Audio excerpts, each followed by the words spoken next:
สบายดีพี่น้องปองไปมาสุกุสุกคนมื้อนี้ซาวตุกสิมาพาทุกคนเฮ็ดแกงออมนกกางแก่เด้อมื้อเจ้าเด้อนกกางแก่ที่ว่าของซาวตุกเพิ่นจับมาให้จับมาสู่กินเด้อเพิ่นเลี้ยงหลายอยู่เพื่อนเพิ่น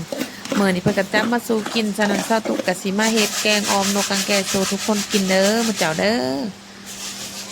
บ่เว้าหลายยายหางซาวตุก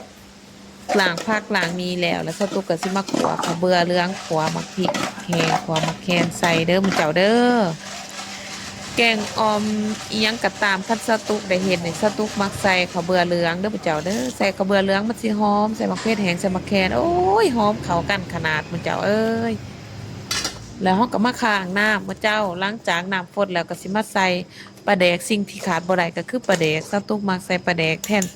ทนสิไปใส่เกลือใส่น้ำปลาเด้อผู้เจ้าเด้อสตุกมักใส่ปลาแดกค่ะมันจางน้อยนึงสตุกก็เติมเกลือแต่สตุกบ่มักใส่น้ำปลา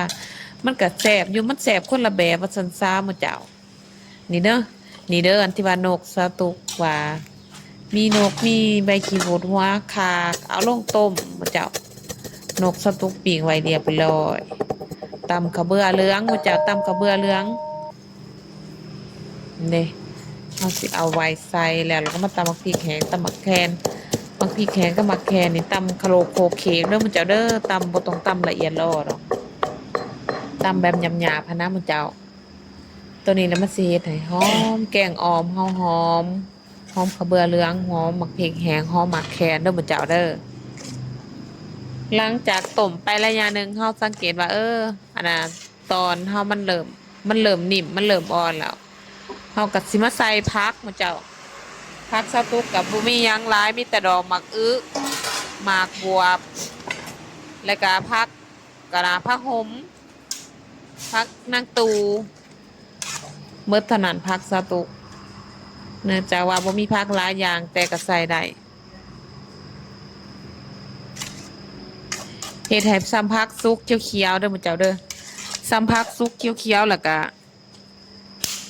ซ้ำพักซุกเขียวๆแล้วก็เกี่ยมใส่ข้าวเบื่อเหลืองมื้อเจ้าสตุกบ่มาเฮ็ดให้พักซุกเหลืองเด้อพักซุกซ้ำเขียวๆแล้วมันได้มันสีสันเป็นตาหนายากแล้วมันก็แสบมันจะเอาซีมรสชาติได้แล้วซาตุกใส่ข้าวเบื่อเหลืองโอ้ยหอมแท้ๆมันจะหอมเด้หอมข้าวเบื่อเหลืองหอมพักนางตูหอมน้ำปลาแดกหอมใบขิวโอ้มันเข้ากันมันจะหอมกลมกล่อมแห้งเบามาแล้วหิวข้าวแล้วสตุกหิวข้าวแล้วมันจะหิวข้าวแล้วออมนกใส่ข้าวเบื่อเหลืองโอ้จะเป็นแสบมันจะอาหารบ้านนอกบ้านหน้าแน่นี่แหละมันเจ้าผู้ใดเคยกินอาหารบ้านนอกบ้านหน้าจังสิฮู้ว่ามันแซ่บเด้อมันเจ้าเด้อสตุกบ่จักสิบันละย่ายคือกันเด้อฮู้แต่ว่ามันแซ่บมันเจ้าสตุกใหญ่มาย้อนอาหารบ้านนอกบ้านหน้าสตุกมักกินแบบนี้มันเจ้าฟดแบบแนวนี้แล้วก็เกี่ยมสิโป่งและเพราะว่าสตุกบ่มักสุกเหลืองมักสุกให้มันเขียวๆมันจะสีสันสวยงามเป็นตาหน้าอยางมันเจ้า เป็นอันว่าสำเร็จเสร็จสิ้นเด้อนี่เด้อแล้วเราหักกระปงกันเลยสตุกสิหาปลาเขาเลยเด้อนี่เด้อมาเด้อหมู่เจ้ามากินน้ำกันก็สตุก